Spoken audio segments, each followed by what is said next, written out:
여야 4당이 합의한 선거제 개편안을 패스트트랙으로 처리하는 문제에 대해 바른미래당이 찬반 내홍을 겪고 있습니다. 긴급 의원총회까지 열어 격론을 벌였지만 합의를 끌어내지는 못했습니다. 국회 연결합니다. 최기성 기자. 네, 국회입니다. 네, 긴급 의총이 끝났다고 하는데 어떻게 결론이 났습니까? 네, 바른미래당은 오전부터 비공개 의총을 진행해 5시간 정도 당내 토론을 이어갔습니다. 선거제 패스트트랙 처리를 두고 김관영 원내대표가 의총 추인이 필요 없다고 언급한 것을 두고 옛 바른정당 출신인 유승민 의원을 포함한 8명이 의총 소집을 요구한 겁니다. 그동안 당 회의 등에 참석하지 않았던 유승민 의원은 중간에 의총장을 떠나면서 선거법은 숫자의 횡포로 결정할 사안이 아니라며 거듭 반대 의사를 밝혔습니다.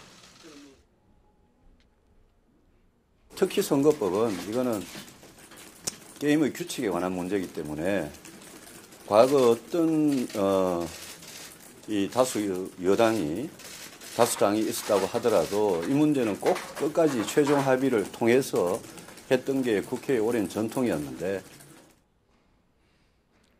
국민의당 출신 이현주, 김중로 의원도 패스트트랙에 반대한다는 뜻을 밝히고 의총장에서 자리를 떴습니다. 김관영 원내대표는 선거제 개편과 관련해 당론을 정하지 못했다면서 의견을 계속 수렴하기로 했다고 의총 결과를 설명했습니다. 원내대표와 사개특위 간사들이 책임감을 가지고 협상에 임하고 최종 협상안이 도출되면 그것을 가지고 다시 의원총회를 열어서 최종 의사결정을 하기로 했다는 말씀을 드리겠습니다. 다만 공수처법은 바른미래당 제시안이 간철되지 않을 경우 패스트트랙을 진행하지 않겠다고 덧붙였습니다.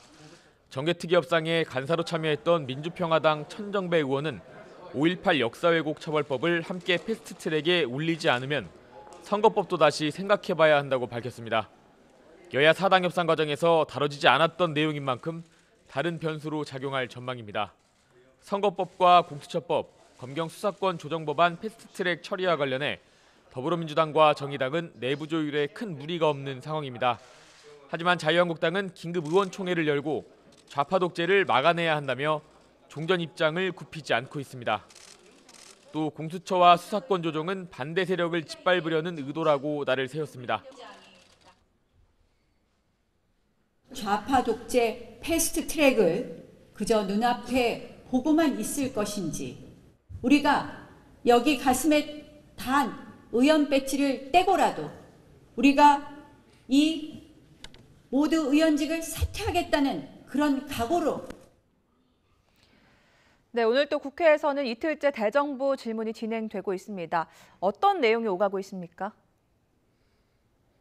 네, 대정부 질문 2일차인 오늘은 외교 통일 안보 분야 질의가 이어지고 있습니다. 특히 2차 북미 정상회담 결렬 이후 우리 정부 대응 방안을 두고 여야가 맞붙었습니다. 이낙연 국무총리는 북미 대화가 교착 상태에 빠진 것을 두고 미국의 큰 제안에 북한이 대답함으로써 비핵화 의지를 입증할 때가 됐다고 말했습니다. 이 총리는 또 남북 경제협력은 대북 제재의 틀에 어긋나서는 안 된다면서 문화나 체육 같은 긴장 완화 분야에 주력하겠다고 설명했습니다. 앞서 국회 비교섭단체 대표연설에 나섰던 정의당 윤소아 원내대표가 여야 5당이 합의한 선거제 개편 내용을 자유한국당이 무시했다며 비판하자 한국당 의원들이 퇴장하는 일도 벌어졌습니다.